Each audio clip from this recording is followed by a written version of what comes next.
Bismillahirrahmanirrahim. Assalamualaikum warahmatullahi wabarakatuh. Oke ya, sama-sama kami hormati tentu di sini ada Sekjen PBPI, Daeng, dan juga ada guru kita bersama ya, Ustaz Agung, yang alhamdulillah telah membersamai kita pada siang hari ini.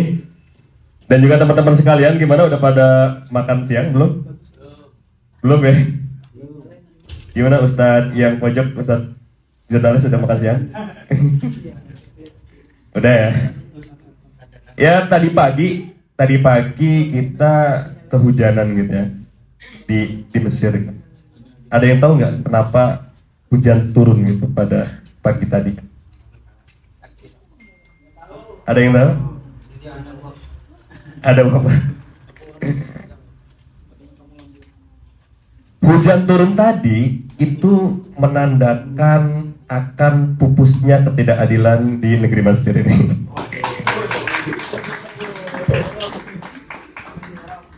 Oke, makanya ya, dingin-dingin begini emangnya enak rasanya untuk kita bicara soal pergerakan gitu ya.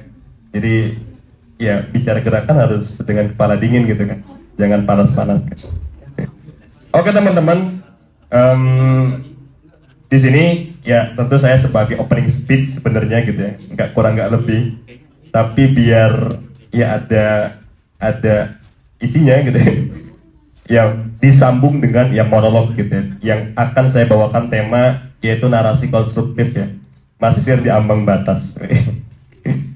Teman-teman sekalian, ya di sini kalau kita melihat dari segi sejarah pergerakan Mesir gitu ya, dari masa ke masa, selalu sejarah itu hadir dan dimiliki oleh mereka yang punya daya dobrak, mereka yang punya nilai-nilai yang mampu ataupun berani melawan arus, bagi mereka-mereka yang punya ruh pergerakan. Coba kalau kita lihat misalkan di era kemerdekaan gitu ya, bagaimana dulu di era kemerdekaan itu mahasiswa berkontribusi dalam memuluskan jalur kemerdekaan ataupun sehingga Indonesia diakui oleh negara Mesir gitu. Negara Mesir menjadi negara pertama yang mengakui kemerdekaan Indonesia. Ini juga ada kontribusi dari mahasiswa di sana gitu. Coba bayangkan kalau seandainya mahasiswa pada saat itu nggak punya ruh pergerakan, nggak punya jiwa-jiwa aktivisme gitu ya, nggak punya sesuatu yang menjadi keresahan dia sehingga akhirnya dia mampu bergerak gitu.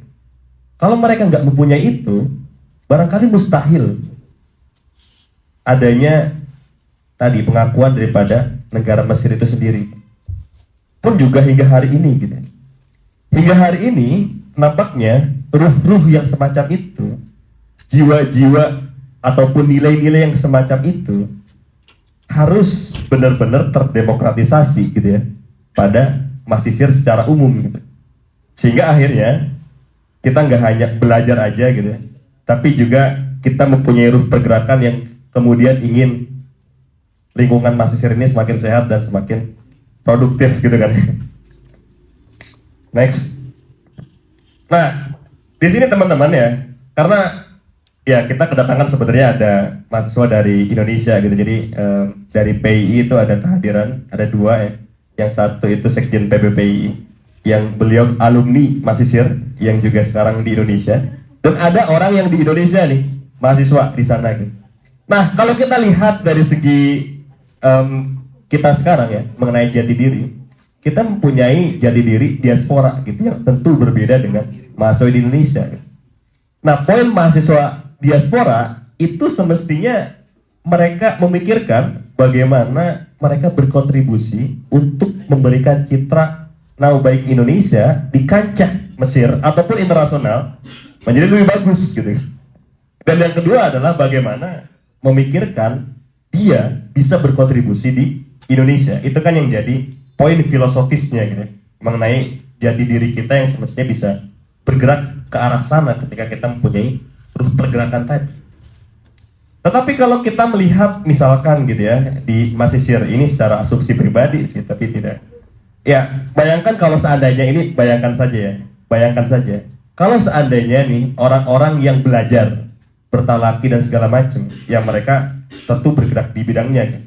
Tapi ketika mereka nggak punya pergerakan tadi, maka untuk memberikan citra nama baik Indonesia di kancah internasional, ini siapa yang bergerak ke arah sana gitu.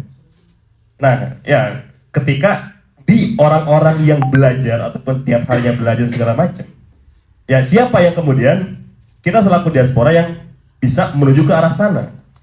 Itu bagi orang-orang yang di pendidikan barangkali. Nah, kalau seandainya pun orang-orang yang di aktivis hanya memikirkan misalkan tiap harinya pergerakan program kerja besok gimana segala macam, sebelumnya gimana segala macam, tanpa menuju kepada pemikiran bagaimana kita memberikan citra yang baik di kancah internasional dan juga bagaimana memberikan kontribusi di Indonesia. Kalau seandainya hal-hal yang tentang filosofis ini hilang, maka pergerakan kita akan sulit terarah gitu kan. Dan akan sulit sekali untuk kita bisa menciptakan sejarah gitu. Yang tadi kan saya di awal nyebut ya, sejarah dimiliki oleh mereka-mereka yang punya jiwa pergerakan gitu, daya dobrak, daya juang gitu, dan berani melawan arus. Nah makanya ini teman-teman, rasa-rasanya ini saya rasa ya, nilai-nilai semacam ini ataupun hal-hal yang semacam ini harus ternormalisasi bagi para aktivis ataupun bagi mahasiswa diaspora di Mesir gitu ya. Sehingga akhirnya kita bisa menuju ke arah yang dampaknya lebih meluas gitu. Next ya. Oke, teman-teman sekalian, ya kalau kita ngelihat dari segi kita punya apa di Mesir ini, apa keistimewaan mahasiswa Indonesia di Mesir ini sekarang gitu ya. Kalau kita melihat dari segi bagaimana orang-orang di Mesir itu melihat mahasiswa Indonesia, Al-Azhar sendiri sudah memberikan amanah yang lebih gitu ya, kepada kita gitu. Amanahnya apa? Ya kepanitiaan di misalkan bagi-bagi musaadah di pas waktu Ramadan di Al-Azhar gitu. Itu pertama. Yang kedua misalkan ya panitia wisuda gitu. Artinya ini kan adalah sebuah amanah tentang pergerakan bahwa kita diamanahi bahwa mahasiswa Indonesia itu punya sesuatu yang mana ketika dia mengolah organisir sebuah kegiatan akan rapi. Nah ini kan suatu modal sebenarnya yang kita punya gitu kan, untuk gimana caranya modal ini dipegang erat terus menerus, tetapi bukan hanya pergerakan badan ataupun pergerakan tenaga saja, tapi gimana caranya kita benar-benar menggodok itu, mengolah itu sehingga bisa hal-hal yang lain pun yang lebih filosofis, yang lebih tinggi itu kita bisa tercapai. Nah itu kan. Nah dari kedua hal ini sebenarnya ini cukup ya sudah bagus gitu. Kita sudah memiliki keistimewaan dibanding mahasiswa yang lain gitu. Dalam hal pergerakan gitu ya. Oke lah, dalam hal yang lain misalnya pendidikan juga oke, dari kita juga banyak yang mumtaz dan berbagai macam halnya gitu. Tapi untuk menuju tadi bagaimana memberikan citra nama baik Indonesia di kancah Mesir dan internasional dan berkontribusi di Indonesia, apakah sudah sampai ke sana gitu? Ya tentu untuk sampai ke sana gitu ya, untuk tercipta sebuah pergerakan yang lebih kondusif, yang lebih progresif, itu tentu kan harus ada keresahan yang terus menerus gitu. Nah makanya kalau kita lihat dari PPMI Mesir misalkan gitu ya, ada 3 badan ataupun 3 bagian yang menjadi ujung tombak gitu. Yang pertama itu ya bagian keilmuan, bagian sosial budaya, dan bagian MSDM ataupun karir masa depan. Nah dari ketiga hal ini, kalau kita sangkut pautkan dengan diaspora tadi, ya bagaimana 3 hal ini tuh bisa benar-benar bagaimana ya 3 hal ini bisa benar-benar memberikan citra yang lebih gitu kan. Sehingga misalkan ya dari segi keilmuan kita bisa bersaing di ranah yang mendiskusikan terkait yang lebih profesional ataupun lebih internasional segala macam gitu. Mengenai budaya bukan hanya diinternalisasikan ataupun disosialisasikan kepada masyarakat lokal, tapi lebih ke bagaimana memikirkan kepada masyarakat Mesir dan segala macamnya gitu. Dan juga tentang karir masa depan. Nah, beberapa bulan yang lalu sebenarnya ini yang menjadi keresahan saya nih, mengapa saya menyinggung ini gitu. Jadi beberapa bulan yang lalu saya ya pergi ke Anwar Sadat gitu ya. Ketika ada orang dari Ba'alah itu menanyakan, kamu dari mana gitu. Saya jawab, kira-kira dari mana ya? Dari Thailand ya? Enggak. Dari Malaysia? Enggak. Dari Filipina? Enggak gitu. Dari bawahnya lagi. Dari mana ya? akbar dual muslim fil alam. Ya walaupun sekarang Pakistan ya. Tapi baru dia jawab Indonesia. Artinya dari segi sosial budaya yang harapannya itu bisa mensosialisasikan ataupun ya go internasional segala macam dan hal-hal yang lain. Mungkin dua hal ini, keilmuan dan budaya ini lebih ke memberikan citra di Mesir ataupun internasional gitu kan. Karir masa depan itu lebih ke bagaimana memberikan kontribusi di Indonesia. Artinya dari segi itu kita masih belum dikenali gitu. Kan kalau seandainya dua hal yang di atas ini itu kita maksimalkan, harusnya si orang Amuba'alah ini itu kan langsung bilang, oh dari Indonesia gitu. Ya karena saya mengenali budaya Indonesia dan segala macam.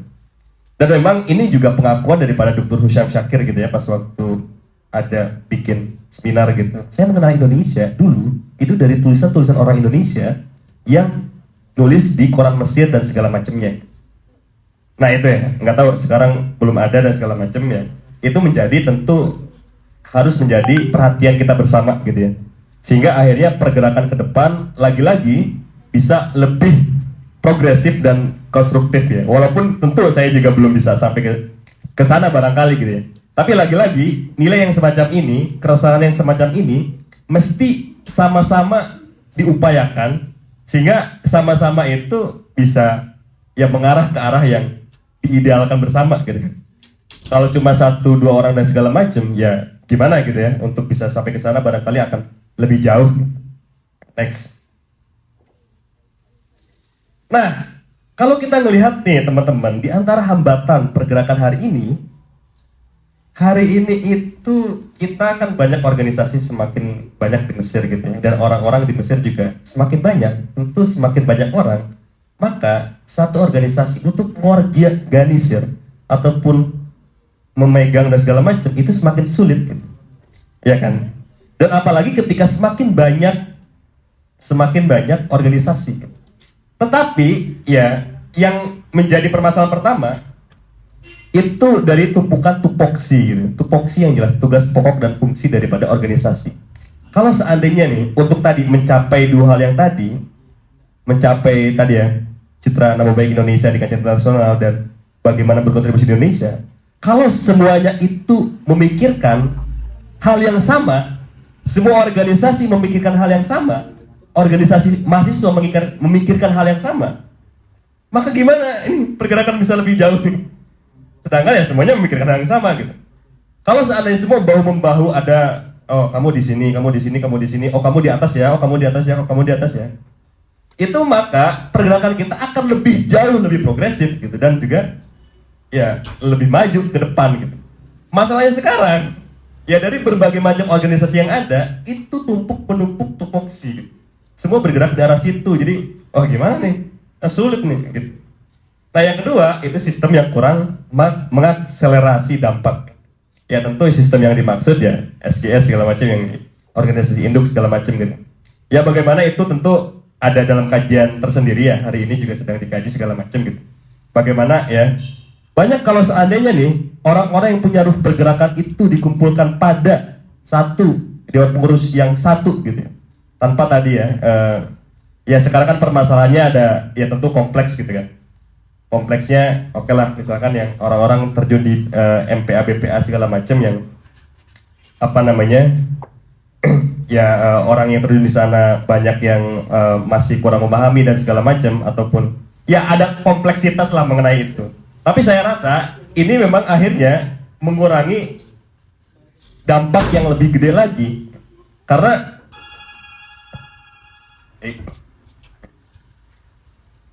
karena kalau seandainya nih, kan kalau orang bisa lincah itu kalau ya sekarang nih, bayangin kalau seandainya sekarang pengen membuat sebuah gerakan sesuatu di ranah organisasi induk, itu mesti melewati beberapa birokrasi segala macam yang itu sangat-sangat mengurangi akselerasi dampak. Oke lah. Selanjutnya strategi yang progresivitasnya itu bergantung pada sistem dan tupoksi gitu. Karena tupoksi dan sistemnya begitu, maka strategi yang dibangun itu juga sulit untuk mengarah yang lebih progresif gitu. Oke, lanjut Pak. Nah, next ya. Ini saya rasa memang ini menjadi keresahan saya, dan ini saya rasa kalau di Indonesia gitu ya, bukan kalau di Indonesia, kalau di beberapa ya di PII lah di PII itu memang ada nilai-nilai yang coba ditanamkan pada aktivisme gitu. Jadi aktivisme itu harus ada edukasi terlebih dahulu, yaitu penanaman nilai. Nah, penanaman nilai ini apa yang ditanamkan gitu? Ya, saya rasa bagi aktivis diaspora ada 5 hal ini yang harus tertanam nih dalam diri seorang aktivis ya. Ya tentu yang pertama Islamisme gitu ya. Bagaimana dia memaknai aktivis itu sebagai ibadah sosial gitu. Sehingga saya bergerak ini untuk apa? Ya untuk ibadah kepada Tuhan gitu. Nah juga intelektualisme gitu ya. Bagaimana dia sebagai aktivis bukan hanya bergerak doang, gitu, tapi membaca, menganalisa, berdiskusi dan segala macam itu harus menjadi budaya. Gitu. Pun juga profesionalisme gitu ya. Jadi ketika dia dapat amanah, dia harus bertanggung jawab dan tentu menyesuaikan sesuai dengan tupoksinya gitu kan ya. Yang selanjutnya idealisme gitu ya. Idealisme ini mengarah kepada ya tidak bisa dari pergerakannya itu nggak bisa dibayar oleh sesuatu gitu. Jadi harus benar-benar yang diutamakan itu adalah kebaikan dan juga menentang segala kezoliman gitu. Jadi nggak bisa ditawar itu gitu. Nah yang terakhir internasionalisme gitu. Yang sampai sekarang mungkin ini menarik untuk dibicarakan gitu kan. Bagaimana pergerakan itu coba kita arahkan ke arah sana gitu ya, karena tentu kita diaspora. Selanjutnya. Nah, untuk mengarah ke arah sana nih, lagi-lagi kalau kita ngelihat ke Rasul gitu ya, Rasul itu punya Darul Arqam gitu kan, sebagai tempat untuk saling berdiskusi, elite circle-nya di situ gitu. Sehingga mengenai strategi perang dan segala macamnya itu bermula dari situ sehingga kemudian terdemokratisasi kepada para jamaahnya gitu. Nah sekarang rasa-rasanya kita mesti punya elite circle, bukan elite circle ya, ataupun mungkin sekelompok orang ataupun banyak orang yang mencoba untuk memikirkan gimana caranya nih agar maslahat segala macam itu kita pikirkan gitu. Nah, saya rasa melihat opini publik ini menjadi power nih bagi kita bersama. Teman-teman bisa lihat ya bagaimana misalkan Soekarno, Soeharto dan segala macamnya itu dikudeta karena suara mahasiswa atau persepsi mahasiswa itu bisa satu sehingga bisa menggulingkan gitu. Nah itu ya, akhirnya punya power gitu kan. Nah, pun melihat dari segala permasalahan di Mesir, dari segala moralitas, keamanan dan segala macam. Saya rasa opini publik ini bentar lagi ya. Opini publik ini menjadi solusi gitu ya. Akhirnya ya kita kan punya masalah semakin banyak orang, lembaga semakin sukar organisir gitu. Lingkungan dan budaya yang sehat dan konstruktif itu juga bisa tercipta ketika kita punya persepsi yang sama akan sesuatu yang nggak sama-sama amat, tapi setidaknya nih lingkungan yang nggak toksik itu ketika orang melakukan kebaikan itu nggak disinisin gitu ya. Nah pun juga akhirnya kita mempunyai power baik ketika dihadapkan dengan anggota gitu ya. Ketika anggota satu salah ya maka dia akan merasa bersalah gitu. Masalahnya adalah ketika dia nggak merasa bersalah gitu karena lingkungannya yang ya tidak baik gitu kan segala macam. Pun dengan pemerintah kita lebih punya power gitu. Next. Nah untuk mengarah ke arah sana ini kayaknya memang mesti ada nilai persatuan bersama nih. Kalau seandainya Indonesia disebut, Indonesia pernah menang pada Olimpiade gitu. Lawan Bahrain, lawan Bahrain imbang gitu kan, dicurangi. Semua netizen itu ribut gitu kan. Itu karena nama Indonesia dicurangi gitu. Ketika Olimpiade panjat tebing, Indonesia menang, wah semua terharu segala macam. Tapi sekarang ketika masuk Indonesia di sini ataupun PPMI sebagai organisasi induk itu disebut ataupun di apa, orang bodoh amat gitu kan, seakan-akan dia adalah organisasi ya bukan organisasi kita bersama gitu, tapi organisasi masing-masing. Nah, persatuan yang diutarakan dalam Mars PPMI segala macam itu nampaknya mesti direnungkan bersama gitu menjadi sebuah apakah ini sesuatu yang utopis atau justru harus dilakukan gitu untuk sampai kepada pergerakan yang lebih progresif. Next. Ya ini terlahir gitu ya, terlahir dari monolog ini gitu ya. Untuk mengarah ke arah tadi sebenarnya arahnya adalah gimana caranya kita bisa ya hijrah pergerakan gitu ya menuju Mesir konstruktif gitu. Ya dimulai dengan opini publik ya, mungkin acara semacam ini itu juga arahnya agar kita sama-sama meresah bersama gitu ya. Agar sama-sama kita memikirkan supaya gimana caranya pergerakan mahasiswa diaspora itu enggak gitu-gitu aja tapi mencoba untuk mengarah yang lebih konstruktif. Begitu teman-teman. Terima kasih ya. Assalamualaikum warahmatullahi wabarakatuh.